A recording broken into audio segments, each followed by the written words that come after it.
కరేగుట్టలో కేంద్ర బలగాలు, ఛత్తీస్గఢ్ పోలీసులు బలగాలు ఆపరేషన్ కొనసాగుతోందన్నారు మల్టీజోన్ ఐజీ చంద్రశేఖర్ రెడ్డి.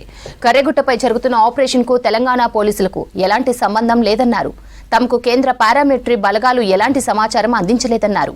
ప్రస్తుతం అజ్ఞాతంలో ఉన్న 94 మంది లొంగిపోవాలని పిలుపునిచ్చిన ఐజీ చంద్రశేఖర్ రెడ్డితో కృష్ణమోహన్ ఫేస్ టు ఫేస్.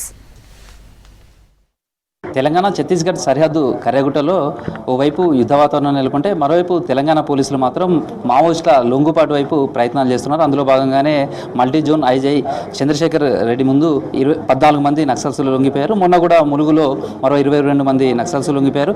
ఓవైపు నక్సల్స్కి సంబంధించినటువంటి లొంగుబాటు, మరోవైపు కరేగుట్ట దగ్గర బచావో కరేగుట్ట ఆపరేషన్ కూడా కొనసాగుతుంది. వీటన్నిటి మీద మాట్లాడేందుకు మనతోటి multi zone 1 IG Chandrasekhar Reddy ఆయనతో మాట్లాడారు. సార్, ఫస్ట్ ఏమో ఓవైపు కరేగుట్ట దగ్గర ఒక యుద్ధ వాతావరణం ఉంది, చాలా టెన్షన్ ఉంది, చాలా పెద్ద భారీ ఎన్కౌంటర్ జరుగుతుందని ఒక ప్రచారం జరుగుతుంది. సేమ్ టైంలోనేమో తెలంగాణ పోలీస్ ఏమో ఈ లొంగుబాటు వైపు, సరెండర్స్ వైపు చూస్తున్నారు. ఈ రెండు ఆపరేషన్స్ ఎట్లా చూడొచ్చు?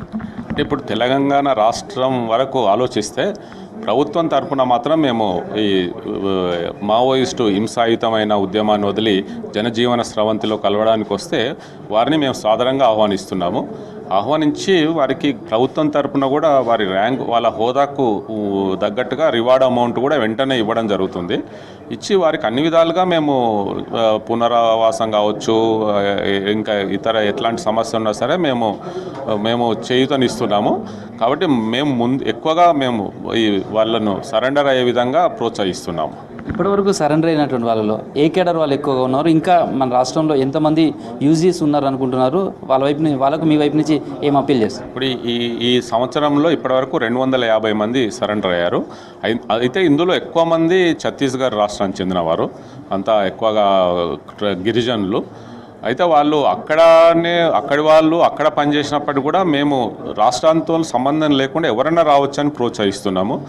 కాబట్టి ఏ రాష్ట్రం వాళ్ళైనా సరే, ఏ రాష్ట్రంలో పనిచేస్తున్నా సరే రావచ్చు, వచ్చి సరెండర్ అవ్వచ్చు. వస్తే మేము తప్పకుండా వారికి అన్ని విధాలుగా సహాయం చేస్తాము. ఇప్పుడు తెలంగాణ రాష్ట్రానికి వస్తే రాష్ట్రంలో 94 మంది అండర్గ్రౌండ్లో ఉన్నారు. మొత్తము 94 మెంబర్స్. వాళ్ళు వివిధ రాష్ట్రాల్లో పనిచేస్తున్నారు వాళ్ళు. కాబట్టి వాళ్ళు ఎవరు వచ్చినా సరే మేము తప్పకుండా సాధారణంగా ఆహ్వానిస్తున్నాం. వచ్చినాక వాళ్ళకి ప్రభుత్వం తరఫున వారికి అన్ని విధాలుగా చేయూతనిస్తాం మేము. ఆపరేషన్ కగార్లో భాగంగా ఛత్తీస్గఢ్ వైపు నుంచి మొదలైంది, అది ఇప్పుడు కరేగుట్టల వరకు కూడా మొత్తం జరుగుతుంది. అసలు ఇందులో కేంద్ర బలగాలే చేస్తున్నాయా, ఛత్తీస్గఢ్ రాష్ట్రం ఉందా, మన రాష్ట్రానికి సంబంధించినటువంటి ఇన్వాల్వ్మెంట్ ఏ మేరకు ఉంది? ఇప్పుడు కర్రీగుట్టలో జరుగుతున్న ఆపరేషన్స్ అవి పూర్తిగా ఛత్తీస్గఢ్ రాష్ట్రము, కేంద్ర పారామిలిటరీ ఫోర్స్ మొత్తం వాళ్ళిద్దరూ జాయింట్గా చేస్తున్న ఆపరేషన్స్ అవి. అయితే దాని గురించి మాకు తెలంగాణ రాష్ట్ర పోలీసుకు అఫీషియల్గా అధికారికంగా మాకు ఎట్లాంటి సమాచారం లేదు, ఎట్లాంటి మా ఇన్వాల్వ్మెంట్ కూడా లేదు అందులో తెలంగాణ పోలీస్కి ఎట్లాంటి పాల్గొనడం కూడా ఎట్లాంటి పాల్గొనట్లేదు అందులో.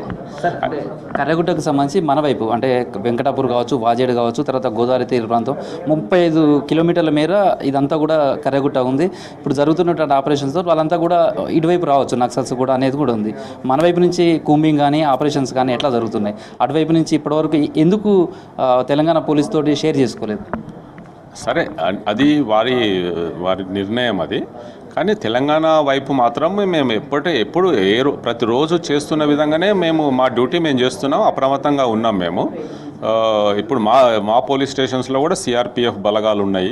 కాబట్టి ఎప్పటిలాగానే మేము మా కూమింగ్ ఆపరేషన్స్ ఎప్పటిలాగానే మా డ్యూటీ మేము చేస్తున్నాము. ఇప్పుడు అక్కడ జరుగుతున్న ఆపరేషన్స్ కాబట్టి మేము అప్రమత్తంగా ఉన్నాం అన్నట్టు. అయితే కేంద్ర పారామిలిటరీ ఫోర్స్ అధికారులు వస్తున్నారు, వాళ్ళ డ్యూటీస్ వాళ్ళు చేస్తున్నారు వాళ్ళు.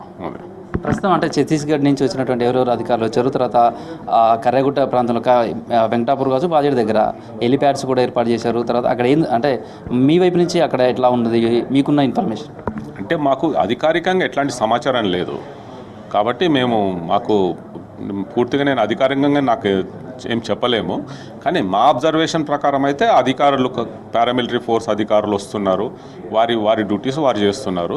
కానీ వారు అధికారికంగా మాతోనే ఎట్లాంటి సమాచారం షేర్ చేసుకోవట్లేదు. బీజాపూర్ వైపు నుంచి అంటే ఒక ఎన్కౌంటర్ కూడా జరిగింది. ఇప్పుడు కర్రగుట్ట ప్రాంతంలో ఒక 5 నక్సల్స్ చనిపోయారని చెప్తున్నారు, ఇంకా కాల్పులు జరుగుతున్నాయి అనేది చెప్తున్నారు. అక్కడ ఎట్లా ఉంది సార్? అట్లా ఏమన్నా అంటే అదే చెప్పాను కదా, మేము అధికారికంగా మాకేం తెలియదు. మామూలుగా మాకు ఎవరు అంటే అఫీషియల్గా వాళ్ళు ఎట్లాంటి మాకు సమాచారాన్ని షేర్ చేసుకోవట్లేదు, కాబట్టి మాకు దాని గురించి డీటెయిల్స్ పూర్తిగా తెలియదు మాకు.